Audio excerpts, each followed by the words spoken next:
Hello दोस्तों, कैसे हैं आप लोग? उम्मीद होगा कि आप लोग अच्छे ही होंगे। आज हम लोग इस वीडियो में बात करेंगे क्लास 9 के मैथ के प्रश्नावली 1.1 के क्वेश्चन नंबर 3।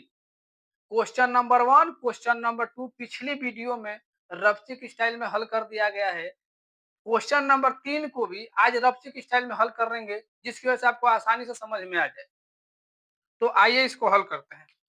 सबसे पहले लिखेंगे हल।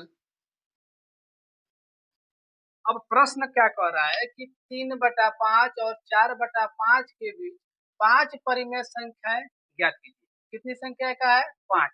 तो सबसे पहले लिखेंगे 5। इसमें एक जोड़ देंगे, जो संख्याएं प्राप्त होंगी उस संख्या से ऊपर और नीचे, इधर भी और इधर भी, ऊपर और नीचे गुणा कर देंगे। उसके बीच की जितनी संख्याएं निकल के आएंगी वही इस प्रश्न का उत्तर होगा। तो आइए उसको हल करते हैं। 3/5 और 4/5। देखिए, ऊपर भी 6 से गुणा किया और नीचे भी 6 से गुणा किया। प्राप्त संख्या 6 भी थी। तो 36 18 और 5 छके 30, 4 छके 24, 5 छके 30। अब देखते हैं प्रश्न से, प्रश्न क्या कह रहा है। प्रश्न से कह रहा है कि 3/5 और 4/5 के बीच 5 परिमेय संख्याएं ज्ञात कीजिए। तो लिखते हैं, देखिए जो ये अंक दे इससे अगला वाला अंक से ले लेते हैं। तो 19/30, 20/30, 21/30, 22/30, 23/30, अगला 24/30 दिया ही है। तो आइए देखते हैं कितना कर 5 परिमेय संख्या का था ना। तो गिनते हैं 1 2 3 4 5। यही इसका क्या हो जाएगा? आंसर हो जाएगा। उम्मीद होगा कि आप लोग इस क्वेश्चन को अच्छे से समझ चुके होंगे। चलते हैं नेक्स्ट क्वेश्चन पे। आइए देखते हैं प्रश्न नंबर 4 क्या कह रहा है। नीचे दिए गए कथन सत्य है अथवा असत्य, कारण के साथ अपने उत्तर दीजिए। इसमें देखिए क्या कह रहा है कि आपको ट्रू बताना और फॉल्स बताना है। ट्रू और फॉल्स वो भी कारण के साथ बताना है। तो देखिए यहाँ पर कह रहा है कि प्रत्येक प्राकृतिक संख्या एक पूर्ण संख्या होती है। तो इस प्रश्न को हल करने से पहले यह समझे कि प्राकृतिक संख्या और पूर्ण संख्या किसे कहते हैं। तो लिखते हैं प्राकृतिक संख्या। प्राकृतिक संख्या 1 2 3 4 5 ऐसे अनंत तक जाती हैं। और पूर्ण संख्या की बात करेंगे। प्राकृतिक संख्याओं में जीरो को जोड़ देंगे तो प्राप्त संख्या पूर्ण संख्या ही कहलाती है। 0 1 2 3 4 ऐसे ये भी अनंत तक चले जाएंगे। तो देखिए प्रश्न से क्या कह रहा है कि प्रत्येक प्राकृतिक संख्या एक पूर्ण संख्या है। देखिए जो प्राकृतिक संख्या है, क्या पूर्ण संख्या हम देखिए यहाँ पर एक है तो यहाँ पर एक है, यहाँ पर दो है तो यहाँ पर भी दो, यहाँ पर तीन है तो यहाँ पर भी तीन है, यहाँ पर चार है तो यहाँ पर भी चार है, यहाँ पर पांच है तो यहाँ पर पांच। यानी कि कहा जाए कि प्रत्येक प्राकृतिक संख्या एक पूर्ण संख्या होती है। तो यह प्रश्न सत्य होगा। प्रश्न का उत्तर क्या होगा? सत्य होगा।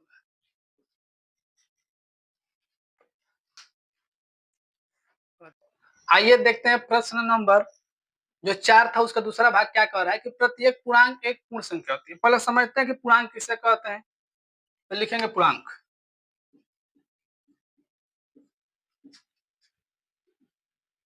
एक दो तीन चार, -1 -2 -3। और देखते हैं पूर्ण संख्या किसे कहते हैं। 0 1 2 3 4।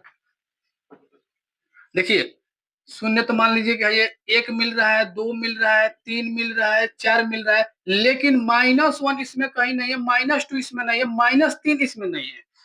तो प्रश्न के हिसाब से देखा जाएगा तो यह प्रश्न असत्य होगा, क्योंकि कुछ संख्याएं मिल रही लेकिन कुछ संख्या ऐसी हैं जो इसमें मेल नहीं खा रहे हैं, इसलिए यह प्रश्न क्या होगा? असत्य होगा। तो इस प्रश्न को हम लिखेंगे कि असत्य है।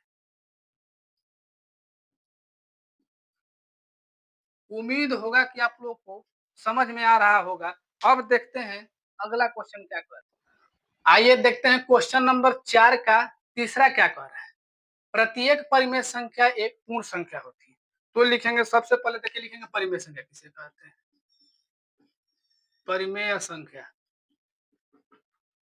1/2, 3/2, 4/5, 6/7, 8/3 और पूर्ण संख्या।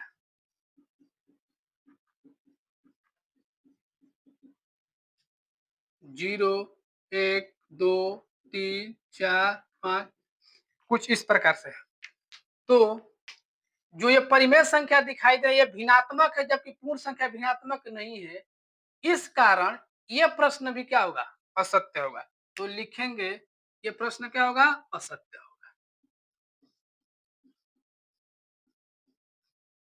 उम्मीद होगा कि आप लोग पहले प्रश्नावली को जो 1.1 दिया है, सभी क्वेश्चन आसानी पूर्वक समझ में आ गया होगा। नेक्स्ट वीडियो में हम लोग मिलते हैं प्रश्नावली 1.2 में, उसको भी कुछ रफचिक स्टाइल में हल करने की कोशिश करेंगे और इसी तरह आप लोग सपोर्ट देते रहिए, जिसकी वजह से आपको रफचिक स्टाइल में कुछ क्वेश्चन को जिसकी वजह से आपको रटना ना पड़े, सीखना पड़े, सिखाया जाए जिसकी वजह से आपको आसानी से समझ में आ जाए।